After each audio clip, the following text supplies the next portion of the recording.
अब आगे सुनो पूज्य गुरुदेव भगवान क्या कह रहे हैं। दोस्तों, ये आदि पुराने ग्रंथ अमर ग्रंथ की का एक चैप्टर है, अध्याय है। इसमें से आपको सुना रहे, इससे बहुत कुछ निष्कर्ष निकलेगा। जैसे ये कथाएं इसमें डाली हैं गरीबदास जी ने, ये जरूरी थी। जैसे तिल तिल देखे आपने, फिर तिल से तेल निकलता है। छोटे छोटे सफेद सफेद बीज होते हैं। उस तिल का पौधा 3-4 फुट 2.5 फुट 3 फुट का होता है, और उसमें एक इस कथा को ध्यान से सुनना, एग्जाम्पल दे रहे हैं गुरुदेव। तिल का, तिल बिल्कुल व्हाइट कलर का, कुछ काले काले कलर के छोटे छोटे होते हैं तिल। उस तिल के पौधे का गुरुदेव उदाहरण दे रहे हैं, और उस उदाहरण से गुरुदेव भगवान ये क्लियर कर रहे हैं कि आने वाले समय में इन आश्रमों की हमें कोई आवश्यकता नहीं रहेगी, जो वर्तमान में काल ने उनके परिवार में प्रेरणा करके खुलवा दिए हैं। ध्यान से सुनो, जिन्हें ये जरूरी थी। जैसे तिल तिल देखे आपने, फिर तिल से तेल निकलता है। छोटे छोटे सफेद सफेद बीज होते हैं। उस तिल का पौधा 3-4 फुट 2.5 फुट 3 फुट का होता है, और उसमें एक पौधे में 5-7 शाखाएं होती है। प्रत्येक में बाली होती है, फली होती है। फली में ये तिल होते हैं। तो किसान जो तिल बोता है या फसल बोता है, वो उन तिलों के लिए सब कुछ, वो तिल प्राप्त करने होते हैं, फिर उससे तेल निकालना होता है। तो उसने उस पौधे के उससे कोई लेना देना नहीं होता। क्या कह रहे हैं गुरुदेव? उस किसान ने उस तिल के, उस पौधे के उस नीचे के हिस्से से 2-3-4 फुट का होता है, उससे कोई लेना देना नहीं होता है। वो तिल के पौधे के जो वो लगते हैं, वो बालियां उसकी, उनके अंदर जो तिल होते हैं छोटे छोटे, वो झाड़ लिए जाते हैं उनको सुखाकर। उसके बाद जो किसान होता है उसको फेंक देता है, उसके डंठल को फेंक देता है, उस पौधे को फेंक देता है। वो हम तो छोटे छोटे थे, गांव में जमीन थी, खेती वगैरह जो है वो किया करते थे। तिल भी अपने खेतों में जो है उगाया करते थे, उनको सूखने के बाद हम निकाला भी करते थे। तो वास्तव में जो गुरुदेव भगवान कह रहे हैं वही है। तिल का पौधा वो किसान किसी भी काम में नहीं लेता था, ना उसको कोई पशु खाता, ना गाय खाती, ना भैंस खाती, ना वो और किसी काम आता, वो गल जाता था वैसे ही। अगर सर्दियों में हाथ वगैरह सेकने में काम ले लिया तो ले लिया आग लगा के, अन्यथा वो कोई काम नहीं आता था। किसान उसको वहीं फेंक देता था खेत में साइड में। गुरुदेव कह रहे हैं उस किसान ने उस पौधे से कोई लेना देना नहीं है। उस पौधे से उसने जो तिल प्राप्त करने थे वो कर लिए। अब उस पौधे से कोई लेना देना नहीं है, उसको किसान फेंक देता है। ध्यान से सुनो, तिल बोता है या फसल बोता है, वो उन तिलों के लिए सब कुछ, वो तिल प्राप्त करने होते हैं, फिर उससे तेल निकालना होता है। तो उसने उस पौधे के उससे कोई लेना देना नहीं होता, लेकिन उसके बिना वो तेल निकला को नहीं, वो तिल बने को नहीं बीज। तो इसी प्रकार हमने इस पूरी कथा से वो निष्कर्ष निकालना है जिसकी अपने को आवश्यकता है। ठीक इसी प्रकार भाई और बहनों, सतगुरु रामपाल जी परमेश्वर जी ने सन 1994 से लेकर सन 2014 तक, चाहे गांव गांव जाकर पाठ करके, शहर शहर जाकर पाठ करके, या शतलोक आश्रम करोथा खोल के, या शतलोक आश्रम बरवाला खोल के, गुरुदेव भगवान ने जो कार्य करना था वो कार्य उन्होंने पूर्ण कर लिया। सन 1994 से लेकर 2014 तक आश्रम खोलकर, आश्रम में बैठकर, आत्माओं को आश्रम में बुलाकर, उनको ज्ञान के रंग में रंग कर, जिन आत्माओं को परमेश्वर ने सतलोक के लिए तैयार करना था, उन आत्माओं को परमेश्वर जी ने कर लिया। और उसके बाद 2014 में गुरुदेव ने खुद ही सतलोक आश्रम बरवाड़ा को ठोकर मार दी, रिजेक्ट कर दिया। आज वो सरकार के अंडर में है। अब गुरुदेव ने कोई आवश्यकता नहीं है इन आश्रमों की, ये बड़े बड़े आश्रम खोलने की कोई आवश्यकता नहीं। गुरुदेव ने तो 2014 में ही आश्रम को रिजेक्ट कर दिया। फिर भला वर्तमान में जेल बैठकर गुरुजी आश्रम क्यों खुलवाएंगे? जिस प्रकार वो किसान उस तिल के पौधे को झाड़कर वो तिल निकाल लेता है जिसके लिए उसने इतनी मेहनत की थी, और वो तिल निकालने के बाद उसके बाद वो उस पौधे को फेंक देता, वो उस भूस को फेंक देता है, कोई काम का नहीं है। तो इसी प्रकार भाई और बहनों, गुरुदेव ने तो 2014 में ही इन आश्रमों को फेंक दिया, रिजेक्ट कर दिया कि मैंने उन आश्रमों में बैठकर जो कार्य मैंने करना था वो मेरा कंप्लीट हो चुका है, और ना आगे गुरुदेव को आश्रमों की जरूरत है, ना ही ब्रांचों पर ब्रांचें खोलने की जरूरत है। अरे जिस प्रकार भाई और बहनों कोई कबूतर होता है, कोई चिड़िया होती है, जब उसको अंडा देना होता है वो घोंसला बनाती है, अंडे में वो घोंसला देती है, अंडे को सेती है, अंडे से वो बच्चा निकलता है, और जब वो बच्चा जवान होकर उड़ने लग जाता है उसके बाद वो पक्षी उस घोंसले में आके नहीं बैठता है। इसी प्रकार सतगुरु रामपाल जी ने जहां जहां आश्रम की जरूरत पड़ी, सन 1999 में करोथा की, सन 2010 में बरवाड़ा, गुरुदेव ने आश्रम खोल दिए। जैसा भी था आत्माओं को ज्ञान के रंग में रंग दिया। अब उन आत्माओं की छटनी चल रही है, उनकी परीक्षा चल रही है। अब गुरुदेव ने कोई आवश्यकता नहीं उन आश्रमों की, अन्यथा इस कबीर भगवान सतगुरु रामपाल जी की मर्जी के बिना तो पत्ता भी नहीं हिलता। भला सरकार आश्रम को अपने अंडर में कैसे ले सकती थी? ये काल बली कैसे बरवाला कांड करवा सकता था उनके परिवार में कुप्रेरणा करके? तो अब गुरुदेव भगवान को आश्रमों की कोई आवश्यकता नहीं है। अब तो गुरुदेव ने घर घर आश्रम बनवाने, घर घर आश्रम बनवा कर जाएंगे गुरुदेव। इस सतभक्ति मार्ग पर 1000 साल के लिए गुरुदेव पाखंड के लिए, आडंबर के लिए किसी भी प्रकार की कोई जगह नहीं छोड़ के जाएंगे। तो 2014 के बाद ये जो आश्रम बनाए गए हैं ये केवल अपने धार्मिक धंधे के लिए। गुरुदेव ने कोई आवश्यकता नहीं थी इन आश्रमों की। अपनी विशेष आत्माओं को परमात्मा ने ज्ञान में इतना रंग दिया था कि उन आत्माओं को भक्ति करने के लिए फिर आश्रमों की जरूरत नहीं। जैसे हम सभी सत्सेवक भाई बहन अपने घर को शतलोक आश्रम बनाकर भक्ति करते हैं, हम नहीं जाते इन आश्रमों में लड्डू जलेबी खाने, हम नहीं जाते इन आश्रमों में धक्के खाने। और तुम सतलोक आश्रम वालों से 100 गुना ज्यादा बेटर मर्यादा में रह के भक्ति कर रहे हैं, और गुरुदेव का पल पल आशीर्वाद बरसता है, पल पल। तो इसी प्रकार से गुरुदेव आने वाले समय में पूरे विश्व से भक्ति करवाएंगे। इसी प्रकार आने वाले समय में पूरा विश्व भक्ति करेगा। अपने घर को आश्रम बनाकर, अपने घर को आश्रम बनाकर पूरा विश्व भक्ति करेगा, पूरा विश्व। अरे तुम सतलोक आश्रम वाले खुद ही कहते हो कि भाई आने वाले समय में पूरा विश्व गुरु जी की शरण में आएगा, पूरा विश्व गुरु जी की शरण में आएगा।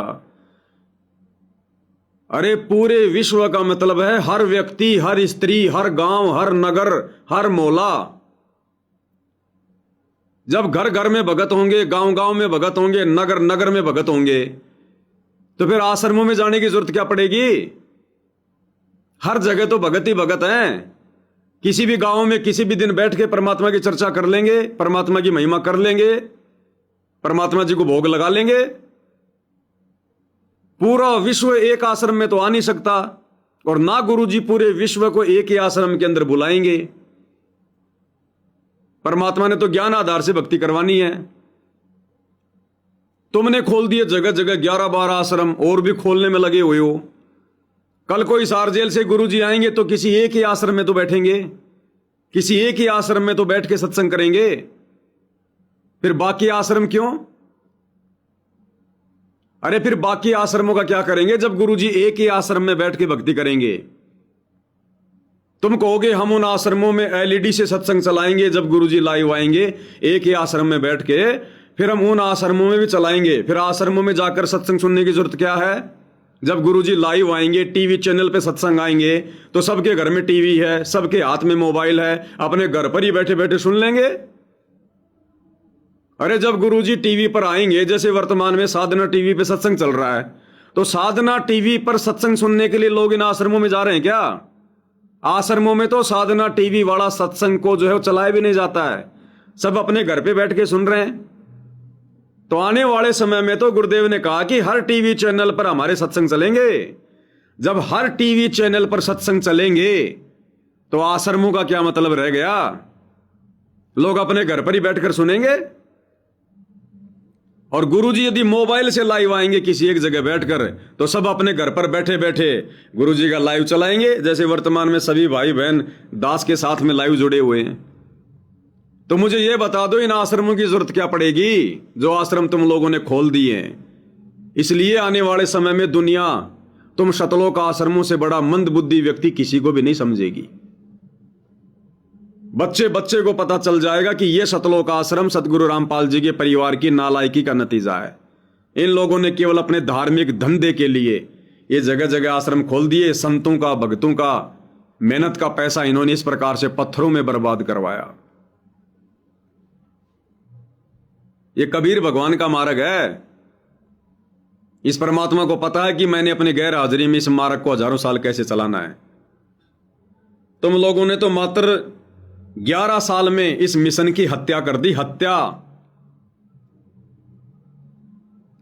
अरे एक छोटा सा मौका दिया था तुम लोगों को गुरुदेव ने, हल्का सा, कि देखता हूं मेरे सतलोक जाने के बाद मेरे परिवार वाले, मेरे बेटा बेटी, भाई बंधु, रिश्तेदार किस प्रकार से मेरे मिशन को आगे बढ़ाएंगे। तुम लोगों ने तो 2014 के बाद से लेकर वर्तमान समय तक इस मिशन की हत्या कर दी। है कोई ऐसा नियम जो तुम लोगों ने नहीं तोड़वाया हो? है कोई ऐसा भक्ति विरुद्ध कुक्रम जो तुम लोगों ने संगत से नहीं करवाया हो? तो गुरुदेव ने तो फिर अपने हिसाब से सेट करके जाना है। परमात्मा अपनी आत्माओं को आने वाले समय में इन आश्रमों के चक्कर कटवाकर धक्के नहीं खिलाएगा। ये सारी बातें गुरुदेव ने बहुत पहले क्लियर कर दी हैं।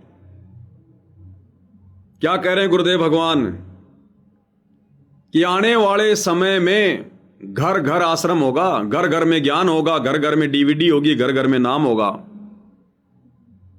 आपको कहीं भी हांडने की जरूरत नहीं है, धक्के खाने की जरूरत नहीं। हांडना यानी धक्के खाना। गुरुदेव कहते हैं ऐसी व्यवस्था करके जाएंगे जब सतलोक जाएंगे, तुम्हें कहीं भी हांडने की जरूरत नहीं है। क्या कह रहे हैं सुन लो ध्यान से। पुणात्माओं, ये ऐसा ज्ञान है सिंपल लैंग्वेज में, बूढ़े तो बूढ़ा कति 70-80 साल का भी इस ज्ञान को समझ जाए। अगर बालक 10 साल का भी इसको ध्यान से सुनेगा तो कति उंगलियां पर हटा दूंगा आपके। ज्ञान तो इसलिए बताना जरूरी हो गया कि अज्ञान गणा हो गया, कोई तुम्हें विचलित ना कर दे और ये बात बिगाड़ ना दे काल का दूत आके। अब सुनो आगे। इसलिए नहीं तो फिर 2 अक्षर की बात है, ये ज्ञान है, ये नाम है, ये भक्ति करो, फिर बातें खत्म होगी। ये मर्यादा है। अगर ये एक रूटीन पड़ जाएगा, फिर सत्संग घर घर में सीडी हो जाएंगी, घर घर में सत्संग सुनियो। ये दास जब सतलोक चला जाएगा ऐसी व्यवस्था बना के जाओगे कि तांडने की जरूरत ना पड़े तुम्हें, और कई पीढ़ियों तक का मोक्ष होगा आपको। फिर कोई विचलित करने वाला नहीं रहेगा, ना काल का दूत घुसेगा जो तुम्हें बर्बाद कर दिया, तुम्हारे कोई अज्ञान पैदा कर दिया। ज्ञान नाम की चीज नहीं छोड़ेगी परमात्मा का, ऐसा ज्ञान है ये। तो क्लियर कर दिया गुरुदेव ने कि जब ये दास सतलोक जाएगा उससे पहले ऐसी व्यवस्था करके जाऊंगा, घर घर में डीवीडी होगी, घर घर में ज्ञान होगा, और आपको कहीं भी हांडने की जरूरत नहीं पड़ेगी। कहीं भी हांडने की, कहीं भी भगत को धक्के खाने की जरूरत नहीं पड़ेगी। सत्संग के लिए, नाम दीक्षा के लिए, साधु संगति के लिए घर घर को आश्रम बना के जाएंगे गुरुदेव, घर घर को आश्रम। ये मिशन है सतगुरु रामपाल जी का। लेकिन काल थोड़ी चाहता कि घर घर आश्रम बन जाए। काल थोड़ी चाहता कि सभी आत्मा ज्ञानी हो जाएं, सभी आत्माएं घर बैठ के ज्ञान को आधार बना के, घर को आश्रम बना के, गुरु को भगवान बना के भक्ति कर लें। इसलिए इन सतलोक आश्रम वालों की बुद्धि पर काल सवार हो गया, और जैसा काल ने चाहा इस मार्ग में गंदगी फैलाना, सतलोक आश्रम वालों ने, सतगुरु रामपाल जी के परिवार ने उसी हिसाब से कार्य किया। लेकिन सतगुरु तो सतगुरु, वही अंतर्यामी है, मालिक को तो पता था कि ये काल क्या कर सकता है, किस हद तक जा सकता है। इसलिए परमात्मा ने साथ साथ साध संगतियां शुरू करवा दी कि जो मेरे हंस होंगे, जो मेरी योग्य आत्मा होगी, जो अधिकारी होंगे भक्ति के, मोक्ष के, उनको मैं छांटता रहूंगा, अलग करता रहूंगा, और बाकी जो कचरा है, जो कूड़ा करकट है, वो इस काल की झोली में डाल दूंगा, इन सतलोक आश्रमों में डाल दूंगा। करते रहो भाई, तुम इसको रिसाइकल करते रहो, करते रहो, करते रहो। कोई मेरा होगा तो उनमें से एक आधा निकल निकल के आ जाएगा, साथ संगति से जुड़ जाएगा। तो इन आश्रमों का इस भक्ति मार्ग में कोई रोल नहीं है भाई और बहनों, कोई लेना देना नहीं है। अरे अगर ये ब्रांचों पे ब्रांचें खोलनी होती, हमारे गुरुदेव ने आश्रमों पे आश्रम खोलने होते, तो 1994 में भगवान कोई भिखारी थोड़ी था। 1994 में भगवान के पास कोई पैसों की कमी थोड़ी थी, या 1994 में सतगुरु रामपाल जी भगवान नहीं थे। क्या नहीं कर सकते थे परमात्मा? हर देश में आश्रम खोल सकते थे, हर गांव गांव में आश्रम खोल सकते थे परमात्मा। जब ये नकली साधु संत महात्मा 400 500 आश्रम खोल के बैठे हैं, ये तो साक्षात पूर्ण ब्रह्म परमात्मा है, जिसने असंख्य द्वीपों की रचना कर रखी है, असंख्य ब्रह्मांडों को रच रखा है। क्या ये परमात्मा 400-500 या 1000 आश्रम नहीं खोल सकता था? इसका काम तो कितना आसान हो जाता, कितने लोग जुड़ते, लोगों को दूर आने की जरूरत नहीं पड़ती, बरवाल आने की जरूरत नहीं पड़ती। अमेरिका में खोल देता, जापान में खोल देता, हिंदुस्तान के हर स्टेट में खोल देता 1994 में। आओ बच्चों, लो नाम दीक्षा करो भक्ति, लो नाम दीक्षा करो भक्ति। अगर इस प्रकार से ये परमात्मा करता ना, आज भगत नाम की चिड़िया भी नहीं दिखाई देती, भगत नाम की चिड़िया भी मजाक बन जाता, मजाक जैसे वर्तमान में बना दिया गुरु के परिवार ने, जगह जगह आश्रम खोलकर। कोई ज्ञान नाम की चीज नहीं, कोई ज्ञान आधार नहीं, कोई मर्यादा नहीं, कोई भक्ति नहीं।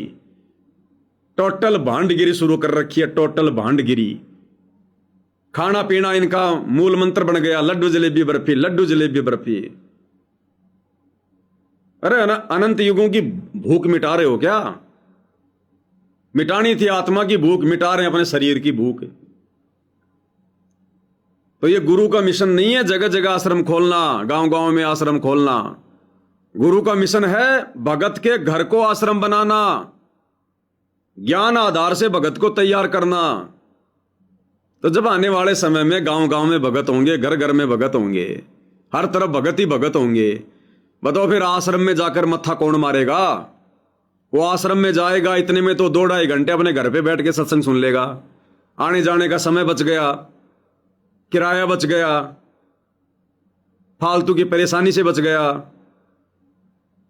तो परमात्मा इस प्रकार से समाज को तैयार कर रहे हैं, जैसे हम सत्सेवक भाई बहन भक्ति कर रहे हैं। और आने वाले समय में 2028 के बाद प्यार से, प्रेम से, या फिर झक मरा के, या हर प्रकार से अपनी ऐसी तैसी करवा के, अपना सर्वनाश करवा के, लुट के पिट के जुड़ना पड़ेगा साध संगति से, भक्ति करनी पड़ेगी इसी प्रकार से जिस प्रकार से साध संगति से जुड़े भाई बहन कर रहे हैं।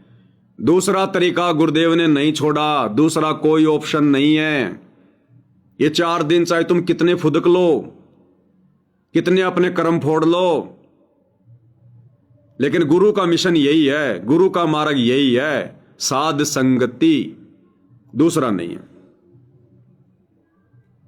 तो गुरुदेव ने उस किसान का उदाहरण देकर क्लियर कर दिया कि जिस प्रकार वो किसान तिल का बीज जमीन में डालता है, पौधा बनता है, फिर वो बड़ा होता है 3-4 फुट का, और उसके बाद वो किसान उस तिल को काट कर सुखाता है। सुखाने के बाद उसको उल्टा करके उसके बीज झाड़ लेता है, निकाल लेता है, और जब बीज निकल जाते हैं उसके बाद भूस को फेंक देता, वो किसी काम का नहीं है वो। तो ये जितने भी आश्रम गुरुदेव ने खोले थे 2014 से पहले, करोत्था और बरवाड़ा, वहां गुरुदेव ने अपने भगत रूपी तिल झाड़ लिए। वर्तमान में उनकी छटनी चल रही है कि सफेद तिल कितने और काले तिल कितने। काले यानी काल के, सफेद यानी सतगुरु के। तिल होते हैं उनके 2 रंग होते हैं, काले और सफेद। तो जो काले काले तिल थे वो सतलोक आश्रमों में घुस गए, सफेद सफेद तिल थे वो साध संगति से जुड़ गए।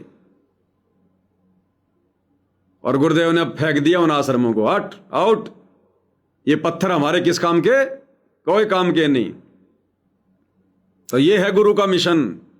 ये विशेष संदेश है, कोड वर्ड में है।